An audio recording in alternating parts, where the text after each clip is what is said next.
고린도전서 11장입니다.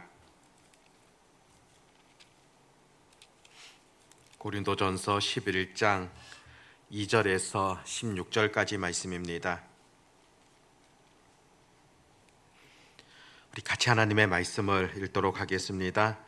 너희가 모든 일에 나를 기억하고 또 내가 너희에게 전하여 준 대로 그 전통을 너희가 지킴으로 너희를 칭찬하노라. 그러나 나는 너희가 알기를 원하노니 각 남자의 머리는 그리스도요 여자의 머리는 남자요 그리스도의 머리는 하나님이시라. 물은 남자로서 머리에 무엇을 쓰고 기도나 예언을 하는 자는 그 머리를 욕되게 하는 것이요 무릇 여자로서 머리에 쓴 것을 벗고 기도나 예언을 하는 자는 그 머리를 욕되게 하는 것이니 이는 머리를 민 것과 다름이 없음이라. 만일 여자가 머리를 가리지 않거든 깎을 것이요 만일 깎거나 미는 것이 여자에게 부끄러움이 되거든 가릴지니라. 남자는 하나님의 형상과 영광이니 그 머리를 마땅히 가리지 않거니와 여자는 남자의 영광이니라. 남자가 여자에게서 난 것이 아니요 여자가 남자에게서 났으며 또 남자가 여자를 위하여 지음을 받지 아니하고 여자가 남자를 위하여 지음을 받은 것이니 그러므로 여자는 천사들로 말미암아 권세 아래에 있는 표를 그 머리 위에 둘지니라. 그러나 주 안에는 남자 없이 여자만 있지 않고 여자 없이 남자만 있지 아니하니라. 이는 여자가 남자에게서 난 것 같이 남자도 여자로 말미암아 났음이라. 그리고 모든 것은 하나님에게서 났느니라.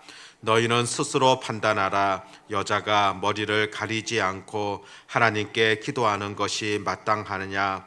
만일 남자에게 긴 머리가 있으면 자기에게 부끄러움이 되는 것을 본성이 너희에게 가르치지 아니하느냐?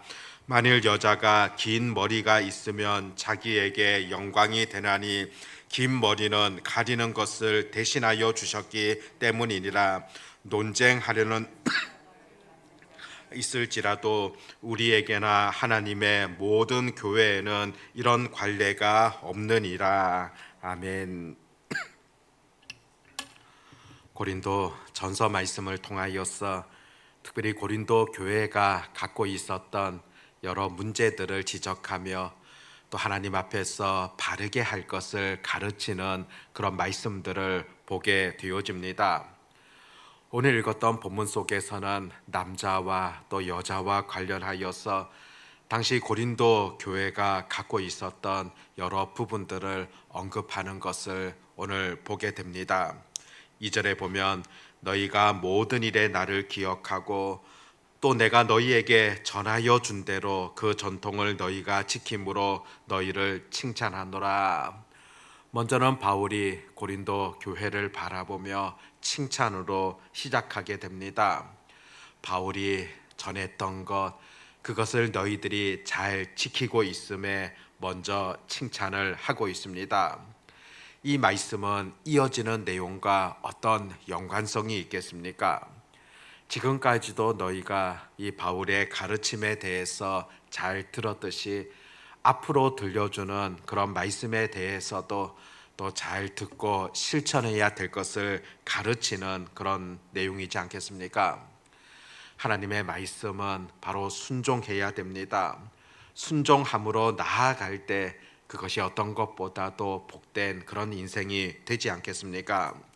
3절에 보면 그러나 나는 너희가 알기를 원하노니 각 남자의 머리는 그리스도요 여자의 머리는 남자요 그리스도의 머리는 하나님이시라. 이 말씀은 어떤 상하 관계를 말씀하는 것은 아니라고 볼 수가 있습니다. 교회 안에서 어떤 질서의 부분에 대하여서 언급하는 그런 내용입니다. 질서상으로 볼 때 어느 것이 먼저 나는 겁니다. 또한 이 질서라는 것은 어떤 책임까지도 동반하는 것이다 볼 수가 있습니다. 이 부분만을 떼어놓고서 남자가 여자의 머리가 되어진다 그렇게 주장하는 것은 바람직하지 못하다는 겁니다. 남자와 여자뿐만이 아니라 교회 안에서도 질서가 필요하며 또 질서를 따라가는 것, 이것이 바로 교회의 교회됨에 있어서 또 공동체가 하나됨에 있어서 매우 중요하다는 것을 가르쳐 주는 그와 같은 것이지 않겠습니까? 또 4절부터 보게 되어지면 여자들이 예배할 때 머리에 수건을 쓰는 것에 대해서 말씀합니다. 여자가 머리에 수건을 쓴다. 이것은 당시의 어떤 관습이라고 볼 수가 있습니다. 머리에 수건을 쓴다는 것, 바로 정결과 순결 또 복종을 의미한다고 볼 수가 있습니다. 특별히 하나님 앞에 예배하러 나아올 때 그와 같은 관례들이 당시에 있었던 것으로 그렇게 보여집니다.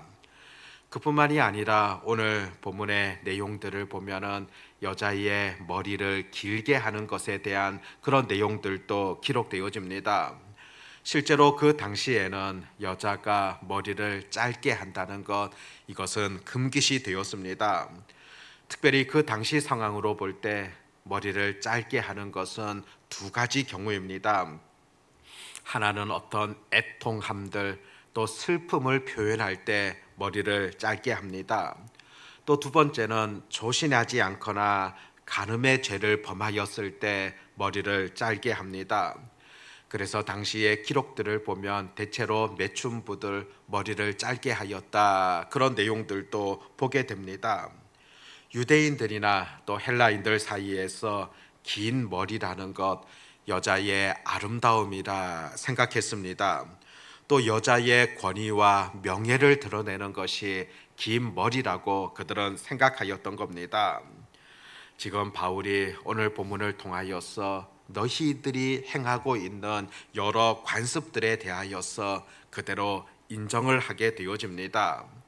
물론 이것은 그 고린도 교회가 갖고 있었던 그런 특별한 내용이고, 이것이 일반적인 교훈이며 또 일반적으로 지금 또 지켜야 된다, 그것은 아니라는 것입니다. 실제로 그들이 갖고 있었던 관습이라는 것, 이것이 근본적인 말씀에 어긋나지 않는다고 한다면은 그것을 그대로 행하라고 그런 가르침이라 볼 수 있습니다. 사실상 이것은 복음이 전파되어지는 그 지역에서 초창기 또 이어지면서 늘 나타나게 되어지는 그런 현상이지 않습니까? 어떤 한 나라에 행해왔던 그 관습들, 그것이 말씀에 비추어 볼 때 본질적으로 어긋나지 않고 위배되지 않는다 한다면은 얼마든지 지킬 수 있다는 겁니다. 실제로 처음에 우리나라에 복음이 전파되었을 때 당시 우리나라의 상황은 어떠했습니까? 남녀 7세 부동석이다. 그래서 남녀가 함께 자리에 앉는 것도 아주 경건치 못하게 그렇게 생각지 않았습니까? 그러다 보니 초창기 우리나라 그 교회의 모습을 보면은 이렇게 기역자형 그런 교회들이 있었습니다.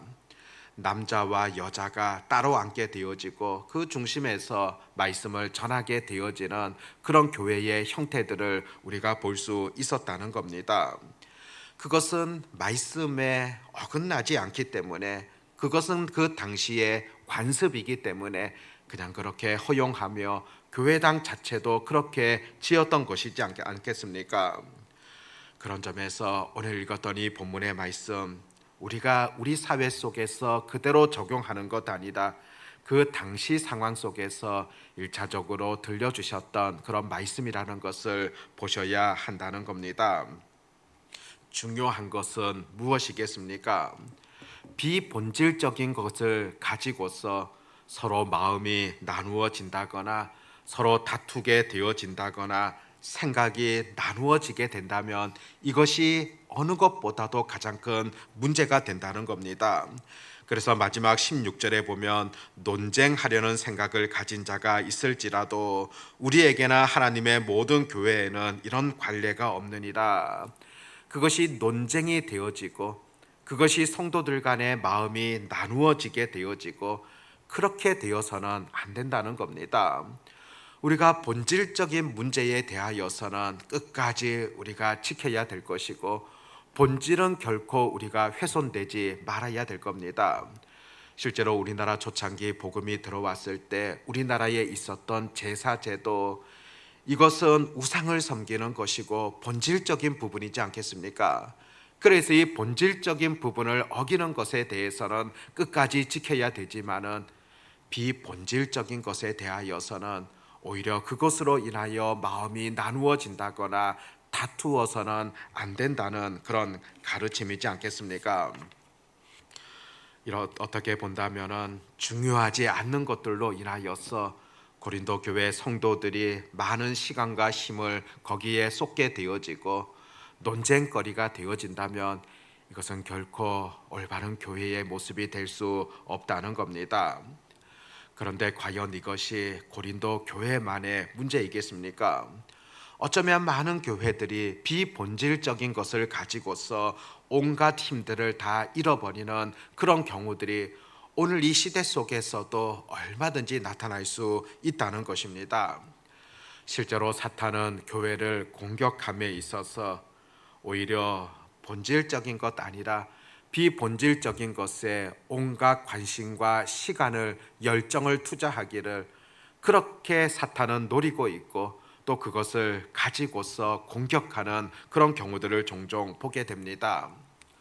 어떤 책에 보니까 이런 내용이 기록되어져 있었는데, 공중의 권세 잡은 그 마귀 각 지역마다 그 지역에 맞는 방법을 가지고서 접근을 한다는 겁니다.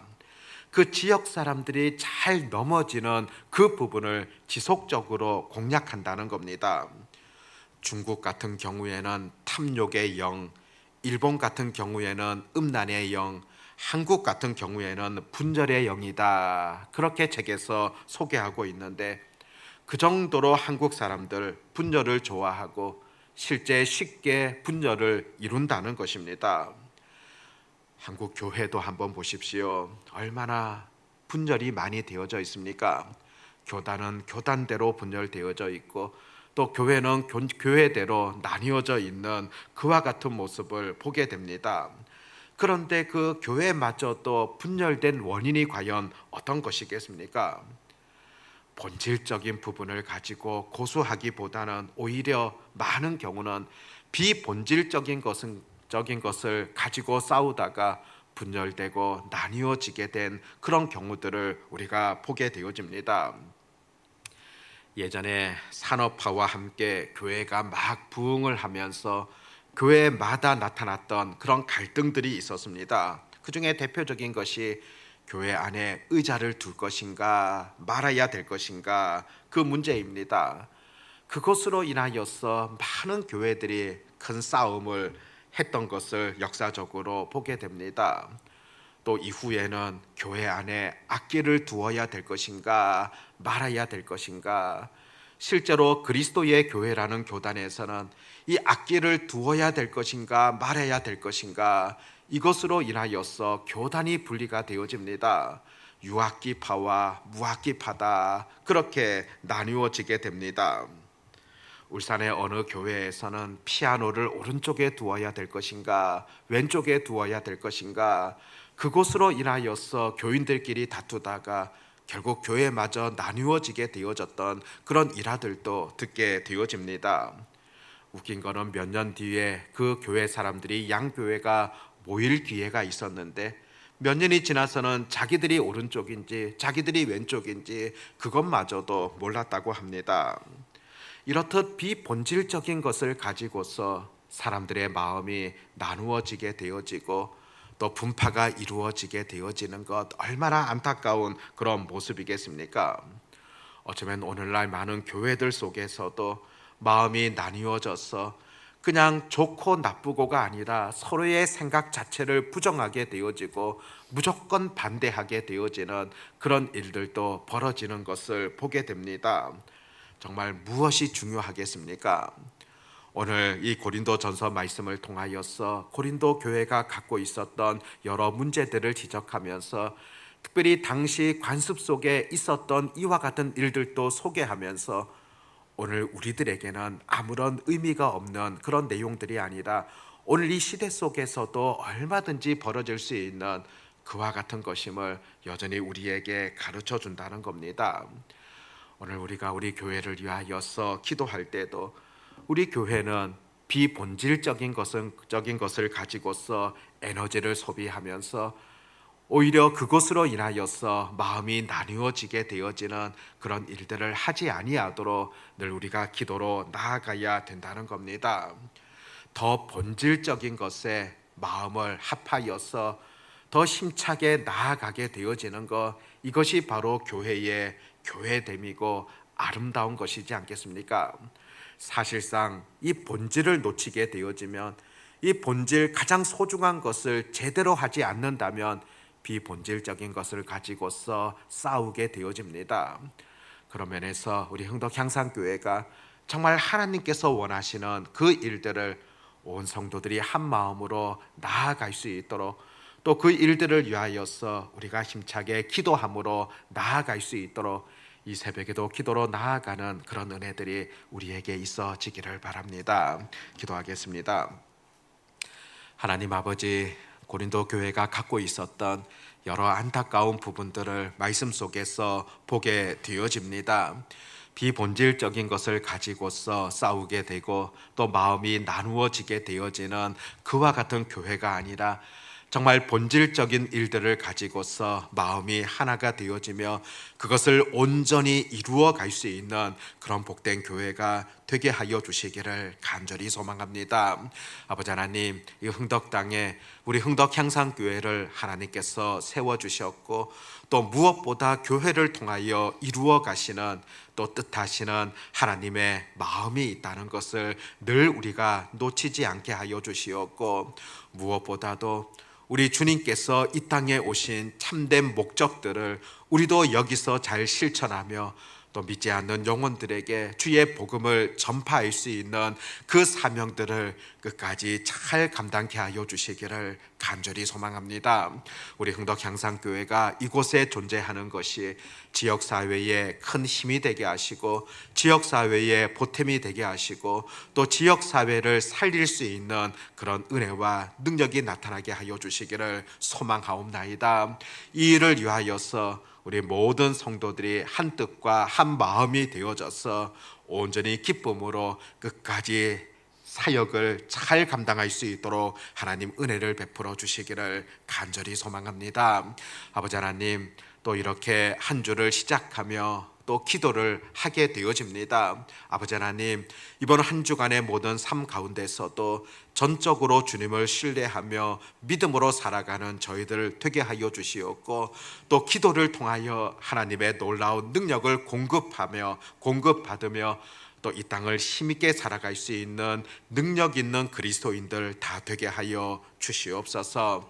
아버지 하나님, 오늘도 주의 도우심을 간절히 구하는 그런 영혼들이 있습니다. 특별히 육신의 연약함을 통하여서 주의 만져주심을 바라는 그런 영혼들이 있고, 여러 인생의 고달픈 삶을 통하여서 하나님의 또 이끄심을 바라는 그런 영혼들, 또 가족들 간의 아픔과 고민으로 인하여서 하나님의 인도하심을 구하는 그런 영혼들, 또 여러 갈등과 번민들 속에서 오로지 하나님께만 소망이 있음을 바라보며 기도하는 자들이 있습니다. 그들의 아픔과 처지와 형편과 상황을 가장 잘 알고 계시는 하나님께서 가장 합당한 길로 또 하나님께서 예비하신 그 길들로 인도해 주시기를 간절히 소망합니다. 아버지 하나님, 무엇보다 우리가 하나님의 자녀로서 온전히 하나님을 신뢰함으로 나아가게 하시고 전적으로 기도함으로 하나님의 도우심을 간절히 구하는 그런 자리에 늘 있게 하여 주시옵소서. 오늘 하루에 우리의 삶 가운데도 주께서 강력한 은혜를 부어주시기를 간절히 소망하오며 전능하신 우리 주 예수님의 이름으로 기도드립니다. 아멘.